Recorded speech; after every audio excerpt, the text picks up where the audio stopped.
నమస్కారం అండి. భక్తి ఆన్‌లైన్‌కు స్వాగతం. చాలా మందిలో ఈ బిల్వ వృక్షానికి సంబంధించి కొన్ని సందేహాలుంటాయి. అసలు బిల్వ వృక్షం ఇంట్లో ఉండొచ్చా? లేదా? ఉంటే ఏ దిశలో ఉండాలి? మరియు బిల్వ దళంతో శివునికి పూజ చేస్తే ఎలాంటి ఫలితాలొస్తాయి అని. ముందుగా మనం బిల్వ వృక్షం గురించి తెలుసుకుందాం. బిల్వ వృక్షాన్ని తెలుగులో మారేడు చెట్టు అంటారు.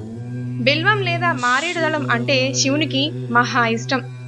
ఈ బిల్వదళం 3 ఆకుల్ని కలిగి ఉంటుంది. ఇందులో కుడి ఎడమలు విష్ణు బ్రహ్మలైతే మధ్యలో ఉండేది ఆ పరమేశ్వరుడు. మారేడుకే శివప్రియ అని మరో పేరు కూడా ఉంది. ఈ బిల్వదళం పొరపాటును కూడా కాలికి తగిలితే ఆయుష్ క్షీణిస్తుందంటారు. ఇది శివుని ఆజ్ఞట. అంతేకాదండి, పొరపాటున పువ్వులు మన కాలికి తగిలితే మరి ఆ పూలను భగవంతునికి సమర్పించకూడదు. ఇదే సందర్భంలో మీకు ఒక విషయం చెప్దాం అనుకుంటున్నాను. మనం పూజ చేసే సమయంలో ఆ పూలలో తల వెంట్రుక కనిపించిందనుకోండి, వెంటనే దాన్ని తీసి ఆ పూలను కడిగి లేదా ఏదైనా మంచి గంగనీరు ఉంటే వాటిపై జల్లాలి. అప్పుడే ఆ పూలు తిరిగి భగవంతుని సేవకు అర్హత పొందుతాయట. ఇప్పుడు మనం బిల్వ వృక్షం ఇంటిలో ఉండవచ్చా లేదా అని తెలుసుకుందాం. బిల్వ వృక్షం ఇంటిలో ఉండవచ్చు, ఎలాంటి తప్పు లేదండి. కానీ ఈ బిల్వ వృక్షం ఇంటిలో ఏ దిశలో ఉంటే ఎలాంటి లాభాలు కలుగుతాయో ఇప్పుడు మనం చూద్దాం.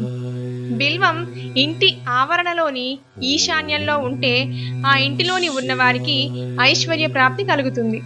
తూర్పున ఉంటే సౌఖ్యం, పశ్చిమాన ఉంటే సంతాన వృద్ధి కలుగుతుందట. దక్షిణాన ఉంటే ఆపదలు అనేవే అస్సలు ఆ ఇంటిలోకి రాలేవటండి. ఆపదల నివారిణి. వసంతం గ్రీష్మంలో బిల్వంతో శివుణ్ణి పూజిస్తే అనంత కోటి గోదాన ఫలితం కలుగుతుందటండి. బిల్వదళంతో శివునికి పూజ చేస్తే ఎలాంటి ఫలితాలు వస్తాయో ఇప్పుడు చూద్దాం. పరమశివుడికి ప్రీతికరమైనది ఈ మారేడు దళం. ఈశ్వరుడికి ఎన్నో రకాల పూలు పండ్లు నైవేద్యాలు సమర్పించిన వాటిలో మారేడు దళం లేకపోతే ఆ పూజ పరిపూర్ణం కానట్టే.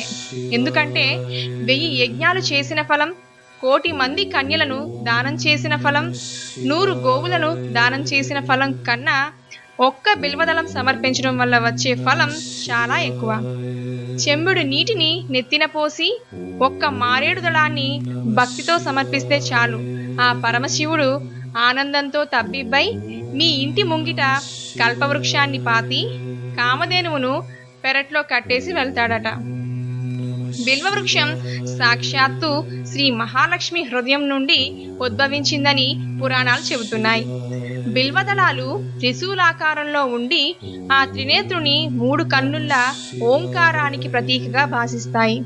శివ పార్వతులను బిల్వ పత్రాలతో పూజించిన వారికి సకల సిద్ధులు కలుగుతాయని పురాణోక్తి. బిల్వ వృక్షాన్ని చూసినా లేదా తాకినా, ఆ గాలి పీల్చినా మనస్సు శరీరం పవిత్రమవుతాయి. ఇంకొక ముఖ్య విషయం ఏమిటంటే, పరమేశ్వరునికి అత్యంత ప్రీతికరమైన బిల్వ వృక్షం కింద ఉన్న ఆ మట్టి రేణువులు అన్నీ శివలింగాలతో సమానం. ఒక చెంబుడు నీరు బిల్వ వృక్షం మొదల్లో వేస్తే 1,000,000 శివలింగాలకి ఒకేసారి అభిషేకం చేసినంత పుణ్యం. ఇలా పూజిస్తే సకల పాపాలు పటాపంచలవుతాయని ప్రతీతి. దీర్ఘ రోగాలతోనూ దుష్ట గ్రహాలతోనూ పీడింపబడుతున్న వారు, అపమృత్యు దోషం ఉన్నవారు మృత్యుంజయ మంత్రాన్ని జపిస్తూ బిల్వదళాలతో ఈశ్వరుని అర్చిస్తే అన్ని అరిష్టాలు తొలగిపోతాయని పురాణాలు పేర్కొంటున్నాయి. అంతేనండి, బిల్వ వృక్షం గురించి చాలా విషయాలు తెలుసుకున్నాం. మరిన్ని ఆధ్యాత్మిక విషయాల కోసం మా యూట్యూబ్ ఛానల్ను సబ్స్క్రైబ్ చేయండి. నమస్కారం.